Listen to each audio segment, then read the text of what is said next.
Next, please. Comme les joueurs, moi j'aime bien les compétitions intenses, j'aime bien que ça s'enchaîne, donc moi ça me plaît ça. Donc voilà, préparation physique, diététique particulière pour se préparer à cet euro. Ça va être intense pour nous aussi, puisque nous avec Greg Margoton, on va commenter 14 matchs, donc quasiment un match tous les 2 jours. Donc voilà, en allant d'une ville à une autre, ça sera très intense aussi. Bon, il y a des mini-automatismes à trouver, mais je suis pas du tout inquiet parce que j'ai déjà commenté avec Greg Margoton puisque je l'ai connu à Canal, donc on se connaît très bien.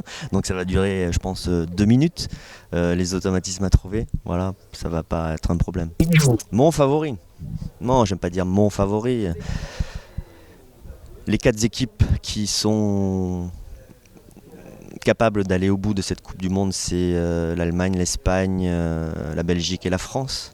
Moi je vois la France en demi-finale, je pense que ça sera un petit peu trop tôt pour aller plus loin, mais j'espère me tromper parce que cette équipe elle est très talentueuse, c'est vrai, mais jeune. Et dans les grandes compétitions, il faut aussi un peu d'expérience, il faut avoir l'habitude de gérer cette pression-là dans son pays.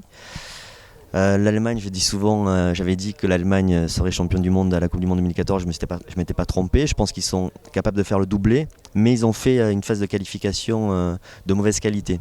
Donc je ne sais pas comment ils vont ressortir de tout ça.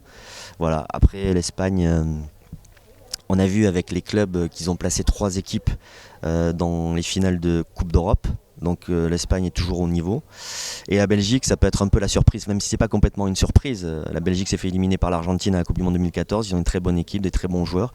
Ils peuvent être présents aussi. Voilà. Je pense que dire les 4, c'est déjà pas si mal. Dire un vainqueur, on sait très bien que ça va pas se jouer à grand chose à la fin.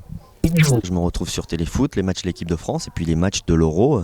Il va y avoir par exemple mon deuxième match, c'est de tête, c'est un Allemagne-Ukraine. Il va y avoir aussi un Espagne-Croatie à Bordeaux. Enfin, il va y en avoir plein, et pas que les matchs de l'équipe de France. Next, please.